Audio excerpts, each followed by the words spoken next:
लता यहाँ शताब्दी समारोह के लिए आई थी और हमारी ये परंपरा है कि जब बेटी शताब्दी समारोह से वापस लौटे उस पर फूलों और पैसे की बारिश होती है। कुछ परंपराएं अब यादों की तिजोरी में डाल दीजिए। तुम्हें कैसे पता है इस भवन में किचन कहाँ है? तुम्हारे पिताजी का नाम क्या है? बेटा तुम आ जाओगी ना टाइम पे? पैसों का प्रबंध हो जाएगा ना? हमें कुछ पैसे एडवांस चाहिए थे। कम से कम 3 महीने से पहले कोई एडवांस नहीं मिलेगा।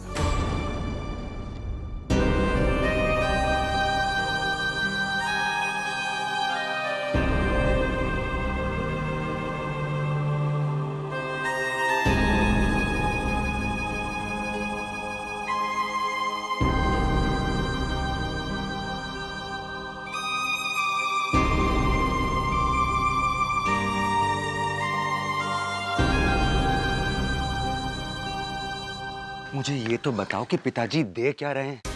तुम्हें ये पूछने में प्रॉब्लम क्या है? अगर ऐसा कुछ दे रहे हैं जिसमें मेरा भला हो तो 1-2 घंटे क्या मैं यहाँ 1-2 दिन रुक जाता हूँ। और अगर कुछ नहीं दे रहे तो यहाँ टाइम खराब करने से क्या फायदा? धीरे बोलिए, कोई सुन लेगा। तुम नहीं बोल पा रही तो कम से कम मेरी बातें तो सुनने दो सबको। पिताजी किन परिस्थितियों से गुजर रहे हैं आप अच्छी तरह से जानते हैं, फिर भी ऐसी बातें कर रहे हैं। ज्यादा कुछ नहीं दे पाएंगे वो आपको, ये आप समझ लीजिए। समझ में नहीं आता ये रस्में वस्में निभाने की क्या सनक है।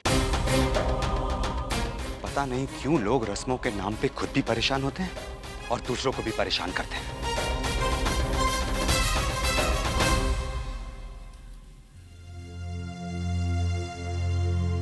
क्या करूं मैं?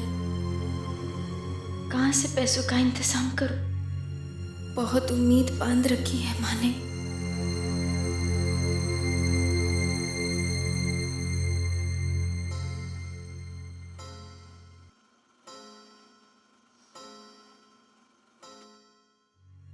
पाँच बज गए, तुम्हारी छुट्टी का टाइम हो गया।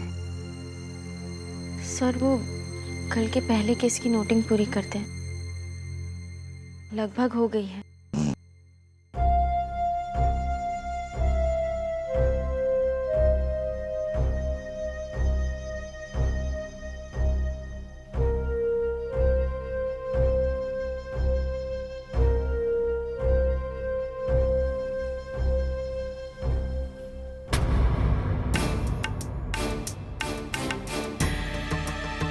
ये क्या समरजीत? अब हमें चलना चाहिए। आभा को तो आ जाने दो बेटा। आभा पता नहीं कब आएगी। वो आ ही रही होगी।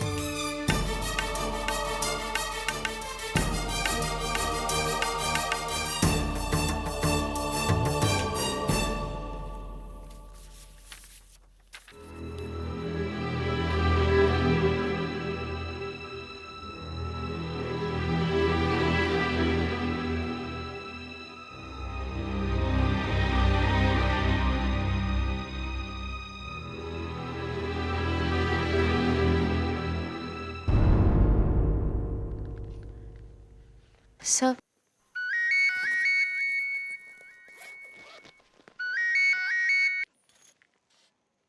हेलो माँ जी, हम आपको 2 मिनट में फोन करते हैं। सॉरी सर, हम चलते हैं। नमस्ते।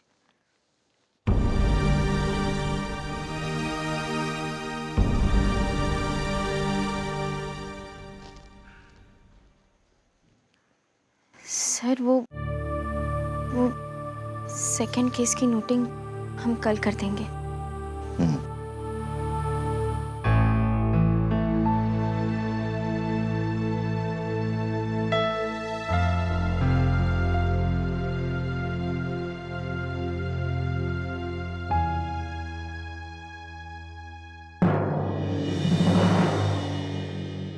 देखो, अगर तुम्हारे पिताजी मेरे हाथ में नारियल और मेरे गले में फूलों का हार डाल देंगे तो उससे मेरे दिमाग का बोझ हल्का नहीं होने वाला।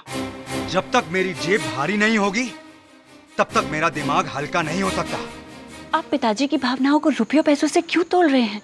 वो तो सिर्फ इतना कहते हैं, अगर परंपरा अनुसार विदाई ठीक से ना हो शादीशुदा लड़कियों की तो वो अपशकुन होता है। स्वर्ण भवन से तुम लोग निकाल दिए गए, शहर से निकलने की नौबत मेरी आ गई। अब इससे ज्यादा अपशगुन क्या हो सकता है लता? अब बस बहुत हो गई बातें। तुम्हें यहाँ रहना है तो रहो, लेकिन मैं जा रहा हूं। और इस बार मैं तुम्हें दोबारा लेने नहीं आऊंगा।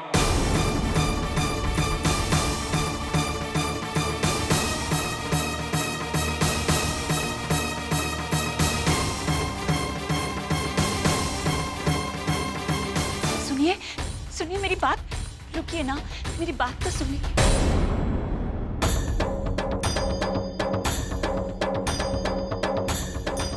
शाबाश समरजीत, हमारे लड़खड़ाते हुए हौसलों को अच्छा सहारा दे रहे हो तुम। अगर तुम्हें जाने की इतनी जल्दी है बेटा, तो तुम जा सकते हो। तुम्हें आभा का इंतजार करने की जरूरत नहीं है।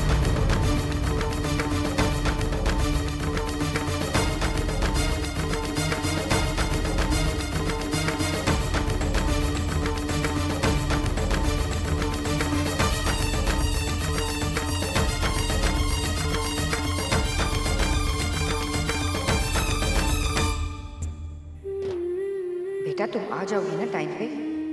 लता को देने के लिए चांदी का मंदिर ज्यादा बड़ा मत लेना। हाँ आभा, फूल फल, लता की साड़ी, समरजीत की पगड़ी हम ले आएंगे माँ। मौली नारियल हम यहाँ ब्रिज से मंगवा लेंगे। नहीं, वो भी हम ही ले आएंगे। तस्वीर जी, ये पापा ने दिया है।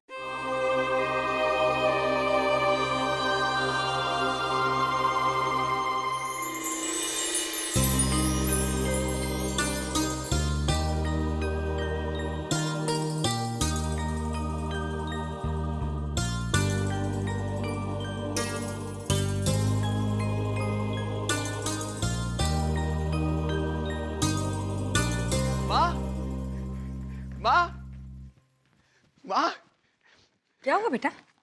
माँ हमें नौकरी मिल गई। जीते रहो बेटा। अब हम भी पैसा कमाने लगेंगे।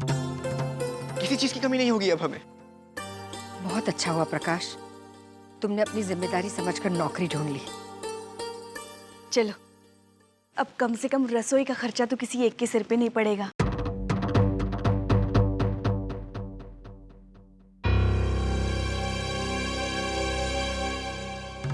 नहीं नहीं, मेरे कहने का मतलब ये है दीदी कि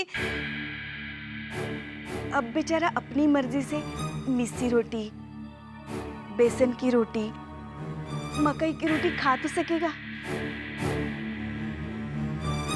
हम तो इसकी छोटी छोटी इच्छाएं भी पूरी नहीं कर पाते। ऐसी बात नहीं है भाभी।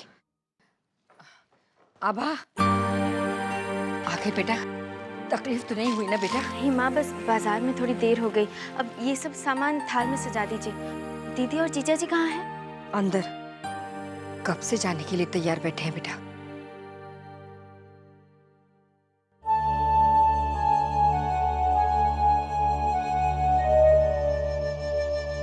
अब माँ की बात का बुरा मानकर क्यों बैठ गए हैं आप? जीजा जी, हमने सुना है आप हमसे मिले बिना जाने की जिद कर रहे थे। अगर आप चले जाते ना तो हम आपके पीछे पीछे आ जाते आपकी खबर लेने।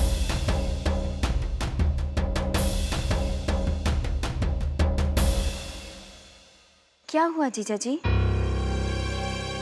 वो जरा सर में दर्द है। चलो लता, पिताजी इंतजार कर रहे हैं तुम्हारी विदाई करने के लिए।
माफ कीजिए पिताजी, मैंने सोचा मैं सब कुछ अपने आप कर लेता हूँ। आपकी तबीयत ठीक नहीं है, आप कितनी देर खड़े रहेंगे? और वैसे भी मुझे काफी देर हो रही है। आप सब लोग आराम कीजिए, हम चलते हैं। चलो लता। प्रणाम।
ठीक नहीं किया समरजीत ने।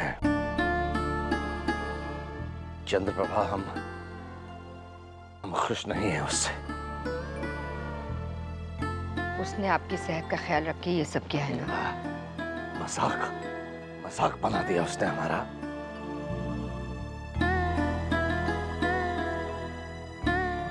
नहीं नहीं, ऐसी बात नहीं है समरजीत। बस कीजिए ना चंद्रप्रभा,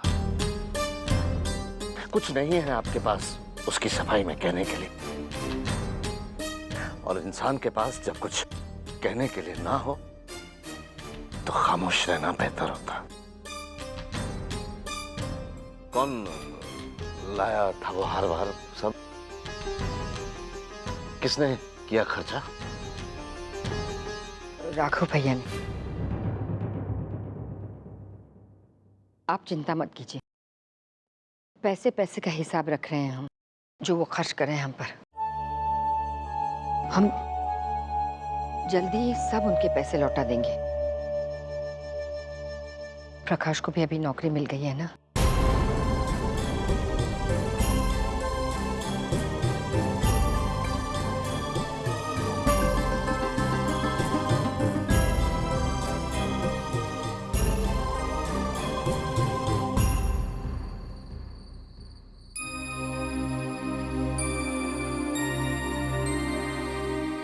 क्या हुआ प्रकाश भैया? कितनी मुश्किल से हमें आज नौकरी मिली है आबा, लेकिन जीजा जी ने हमें अपनी सफलता पर खुश भी नहीं होने दिया।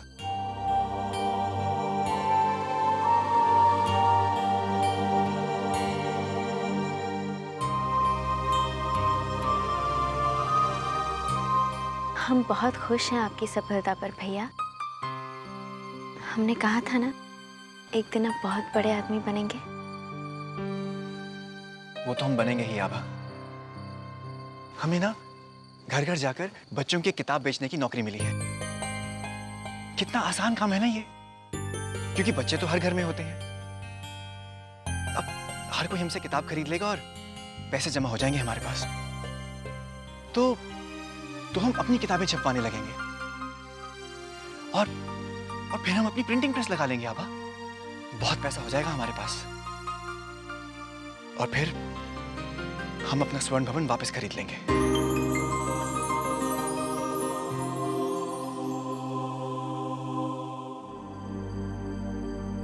बस लता की याद आ रही है। अब तक तो लता दीदी पहुंच गई होंगी। पहुंच के फोन भी नहीं किया उन्होंने।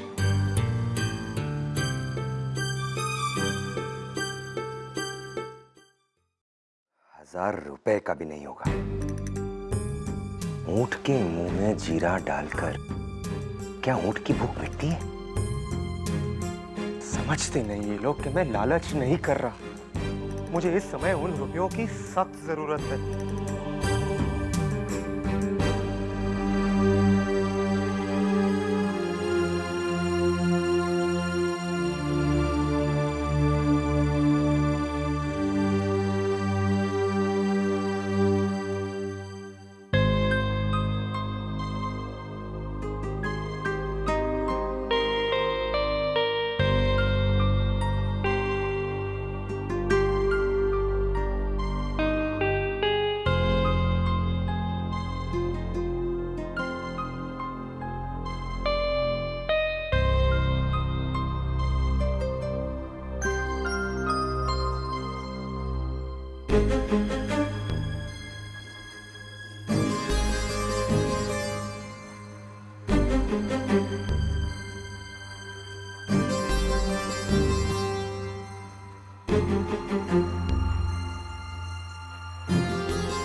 लता, उठो। जी। उठो तो, मेरे साथ आओ।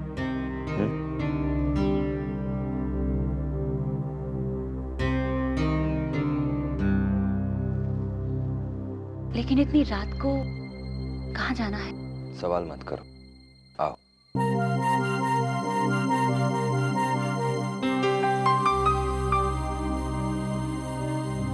आओ।